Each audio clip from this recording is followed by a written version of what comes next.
Bienvenue donc dans ce nouveau chapitre concernant votre référentiel et votre réac.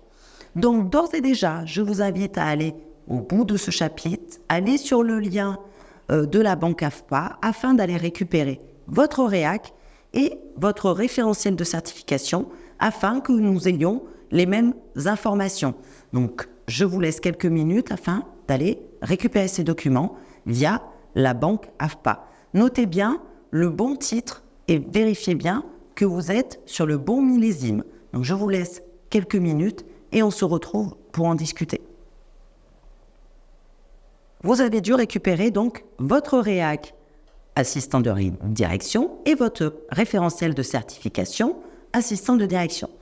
Qu'est-ce que le réac? Référentiel d'emploi, activité et compétences. À quoi ça sert? Ça va vous permettre de repérer et ça décrit toutes les compétences qui vont être attendues pour votre titre, toutes les compétences que vous allez devoir acquérir. Qu'est-ce qu'il y a dans ce réac? Vous allez voir notamment une vue synoptique de l'emploi type. La vue synoptique, c'est la vue synthétique de tout ce qui va être attendu pour passer l'examen. Donc vous verrez que vous avez 3 activités types sur le titre d'assistant de direction. Quelles sont-elles? En premier temps, vous avez assister la direction au quotidien et faciliter la prise de décision. Cette activité type va comprendre 3 compétences professionnelles que je n'ai pas détaillées parce que vous allez aller voir ces fiches dans votre réac. Elles sont au nombre de 3, donc je vous invite à aller les lire très attentivement. Dans la deuxième activité type, vous avez gérer le traitement, l'organisation et le partage d'informations. Et dans cette activité type, vous avez 4 compétences qui seront évaluées tout au long de votre parcours de formation. Pareil, je vous invite à aller les lire très attentivement. Et dans l'activité type 3, vous avez assisté la direction dans la gestion de projets et dossiers spécifiques.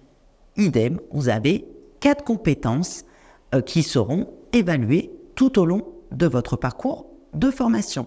Donc, je vous invite à lire ce réac très attentivement afin de comprendre tout ce qu'on attend de vous pour votre examen. Ensuite, parlons un petit peu du référentiel de certification. Le référentiel de certification, qu'est-ce que c'est? C'est l'explication de comment va se dérouler l'examen avec toute la méthodologie et tous les critères dont vous allez avoir besoin.